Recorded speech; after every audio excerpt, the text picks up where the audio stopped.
बिस्मिल्लाहिर्रहमानिर्रहीम, अस्सलाम वालेकुम। आज हम शेयर करने जा रहे हैं साग की रेसिपी। गांव में किस तरह से बेसिक तरीके के साथ मज़ेदार साग बनता है, उस तरह आप शहर में रहते हुए नहीं बना सकते, लेकिन गांव के साग की बात ही अलग है। तो आज हम गांव की ही रेसिपी आपके साथ शेयर करने जा रहे हैं, लेकिन आप शहर में रहते हुए भी वही वाला टेस्ट, वही वाला फ्लेवर अपने घर में बना सकते हैं जो हम गाँव से साग मंगवाते हैं। तो यहाँ पे साग आप देखिए, पत्ते हमने काटे हैं, इसके डंठल जो होते हैं मोटे वाले वो नहीं काटने। यहाँ से मंडी से हमने मंगवाया है साग। आप मंडी में आप भी भेजें, आजकल मिल रहा है।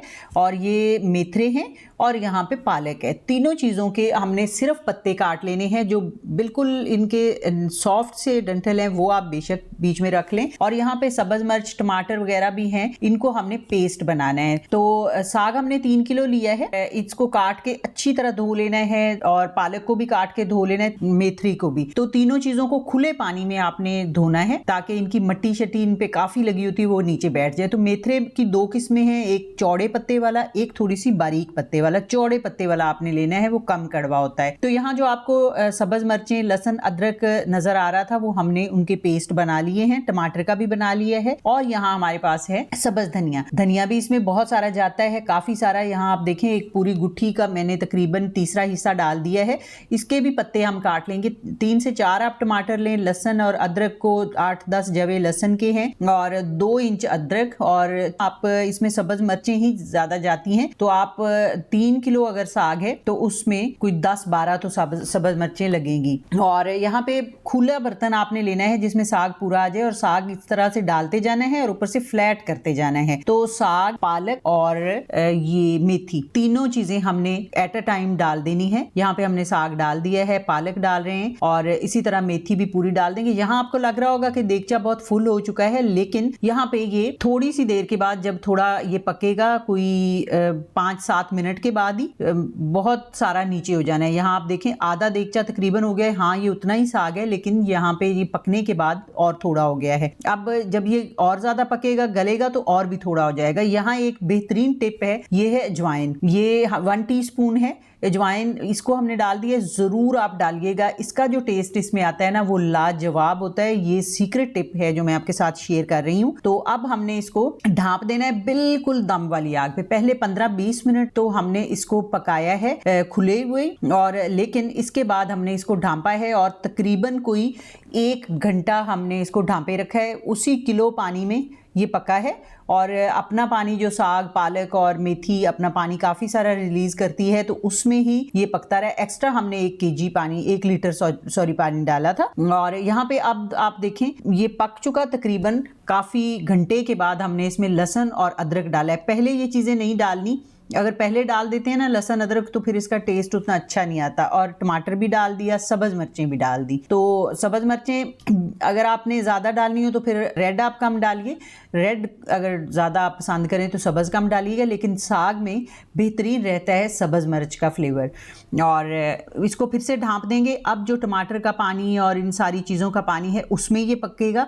तो यहाँ पे फिर से कोई 10-12 मिनट पका है। अब ये बिल्कुल सॉफ्ट हो चुका है। अब जब इतना सारा पानी रह गया है ना, तो हमने ये वाला टूल जो है, ये हलीम की घुटाई के लिए, दाल की घुटाई के लिए और साग वगैरह की, ये हर घर में मौजूद होता है। ना भी हो तो आप बाजार से खरीद लीजिएगा, क्योंकि ये बहुत आसानी से मिल जाता है। तो यहाँ पे हमने इसके साथ जब कोई तकरीबन आधा घंटा हमने हल्की आंच पे रखा हुआ है पकने, और इसके साथ हम इसकी घुटाई साथ साथ करते जा रहे हैं। इस साग को आपने ब्लेंडर में या चॉपर में डाल के नहीं करना, वो फ्लेवर नहीं आता जो इस तरह से घुटाई करने के साथ आता है। और साथ आप घुटाई करते जा रहे हैं, साथ साथ ये पकता जा रहा है। तो इससे जो फ्लेवर निकल के आएगा ना, वो आप देखिएगा। थोड़ी सी अगर आपने बहुत अच्छा मज़े वाला साग खाना है ना, तो थोड़ी सी मेहनत तो करनी पड़ेगी आपको। और यहाँ पे फिर से हमने थोड़ा ढांप दिया। इसको नरम करने के बाद कोई 10-12 मिनट ढांप दिया था, ताकि थोड़ा और सॉफ्ट हो जाए। और अब यहाँ पे दोबारा से घुटाई भी इसकी शुरू की है। और नमक हमने जब देखा है तो नमक कम लगा है। पहले आप नमक कम ही डालिएगा, क्योंकि ज़्यादा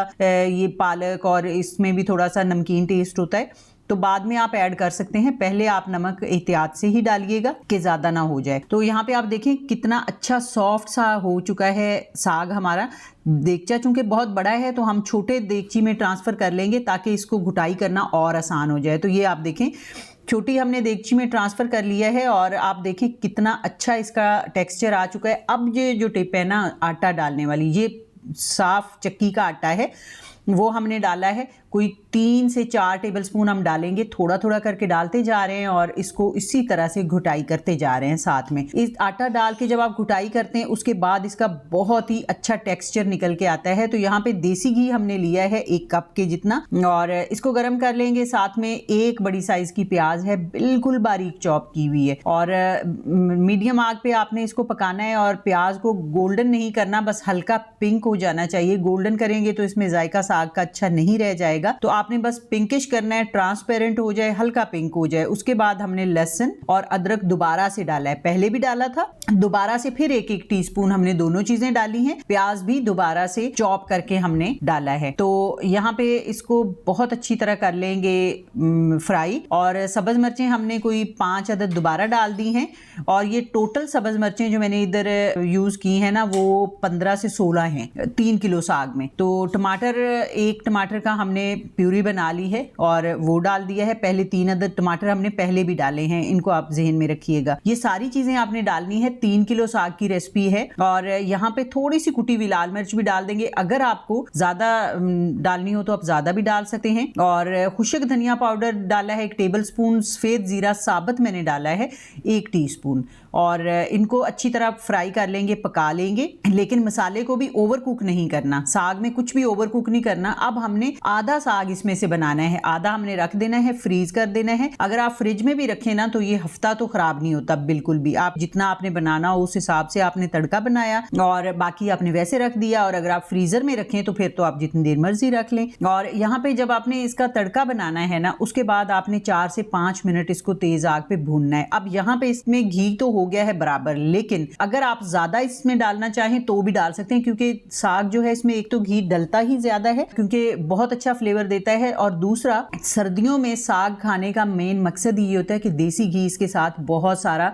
यूज कर लिया जाए, क्योंकि देसी घी बहुत ही हेल्थ के पॉइंट ऑफ व्यू से अच्छा है। मैं किसी एक इंडियन डॉक्टर का सुन रही थी की वीडियो में कि वो कहते थे, सिख था, तो वो कह रहे थे कि हम सिख जो होते हैं ना, हम बहुत, हमें लोग कहते हैं कि बहादुर बहुत हैं और मजबूत बहुत हैं। तो हमारा राज एक ही है सेहत का कि हमने जब साग शुरू होता है उस दिन से लेके जब आखिर में एंड हो जाता है उस दिन तक हमने नाश्ता साग से ही करना होता है। और हमारे जो साग बनते हैं ना उसमें जितना साग होता है उतना ही देसी घी होता है। तो वो बेसिकली हमें देसी घी की ताकत है जो कि हमें मजबूत, सेहतमंद और तवाना बनाती है। ये उनकी बात बिल्कुल सच थी। आप जितना देसी घी सर्दियों में आप खा सकें खा लें, गर्मियों में तो खाया नहीं जाता इतना, लेकिन साग एक बेहतरीन सोर्स है को घी कंज्यूम करने का, देसी घी, क्योंकि इसमें बहुत सारा डाल सकता है। अभी भी आप इसमें आधा कप डाल लें और तो ये फिर भी डल जाएगा। तो यहाँ पे नमक मैंने थोड़ा और डाल दिया था, बातों के बीच में बताना भूल गई। नमक और मिर्च आप अपने जायके के हिसाब से डाल लीजिएगा जितना आप डालना चाहे। अब यहाँ देखें टेक्सचर कितना क्रीमी आपको लग रहा है कि ये सिर्फ घुटाई वाले टूल से बना हुआ है। कितना क्रीमी और स्मूथ सॉफ्ट ये हुआ है। हमने कोई इसमें ब्लेंडर, कोई चॉपर कोई यूज नहीं किया, हाथ वाले सिर्फ घुटाई वाले चम्मच से हमने किया है। और यहाँ पे आप देखें इस तरह भी आप साग को खा सकते हैं। अगर आपके पास देसी घी कम है ना तो आप थोड़े घी से तड़का बनाएं और बटर इस तरह ऊपर रख के खाएं तो इसका तो टेस्ट और भी आला आता है।